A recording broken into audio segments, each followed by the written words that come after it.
قرباني دارا والله وكبر على القلب.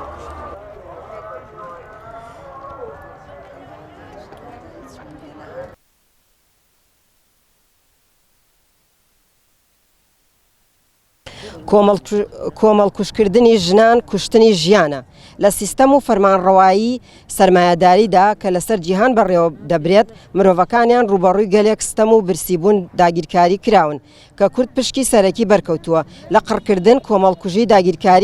داگیرکاری خاک سڕینەوەی مێژوو زمان و کولتور و بەهاکانی و تێیدا ژن قوربانی سەرەکی بوون و دەبن چونکە ئەو ئەقڵیەت و زهنیەتە هەمان شتن کە تا ئێستا ژن کۆمەڵکوش دەکەن بە ناوی ناموزگەراییەوە و ئەو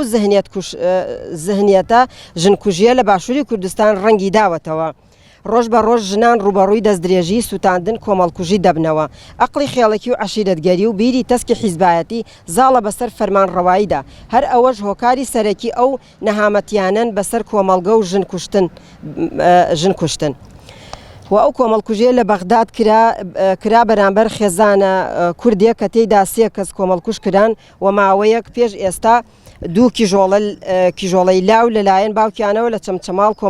بە کۆمەڵ کوژراون و دەستدرێژی بە کۆمەڵ کرایە سەر کیژۆڵەیەکی حەوت ساڵان لە هەولێر و کۆمەڵکوژی خێزانێکی ڕۆژئاوا لە باشووری کوردستان هەمان ئەقلن هەمان ئەو ئەقلن کە لە داگیرکاری شەنگاڵ مووسڵ عەفرین کۆبانی کە کچ و ژنی کوردیان برد بە کەنیزەک و بازرگانیان پێوە دەکرێت و زۆرێکیش کۆمەڵکش کران و کرانە گۆڕی بە کۆمەڵ و ئەو ئەنفالی لە سەردەمی ڕژێمی بەعزدا کرا هەمان ئەقل و هەمان ئامانجن. ئەو زهنیەتە نامۆزگەرا و مۆڵگداریە لەسەر ژنان هەیە لە هەر کوێ بێت هەمان ئازارن ئەوەش پێویستی بە تێکۆشانێکی بەهێز و خۆهشیارکردنەوەی ئێمەی ژنانە بۆ خۆپاراستن و گەڕانەوەی هیوا و ئیرادە و هەبوونی ژنان کە ڕۆڵی سەرەکیمان هەیە لە کۆمەڵگەدا بۆیە پێویستە لە گۆڕانکاری بەڕێوەبردننی سیاسی و ئیداریشدا ڕۆڵمان هەبێت بە ناوەڕۆکی ژنێکی زانیا و هوشیار و پێویستە لایەنی پەیوەندیدار و ئەمنی گیانی هاوڵاتیان بپارێزێت چ لە عێراق و چ لە هەرێمی کوردستانیش بە تایبەت ناوچە جێناکۆکەکان و بەغدادی پایتەخت ئەو خێزانە کوردەی لە بەغداد کۆمەڵکوشکران هەموو حکوومەتی عێراق و هەرێمی لێبەرپرسیارن لە ژێر ناوی هەر بیانویە کۆمەڵکش کرابن.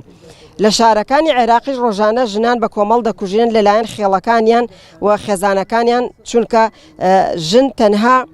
وەکو مڵک و ناموس و خزمەتکار دەبینن وەک چۆن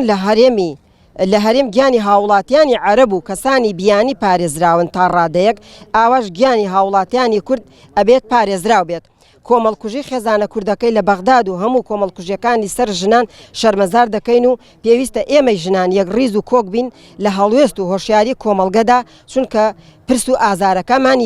یەکن گیانی هەموو ژنان و خێزانە کوردە بە کۆمەڵکوژراوەکە شاد بێت و هاوخەمی خۆمان دەرەبڕین. ڕێکخراوی ژنانی ئازادی کوردستان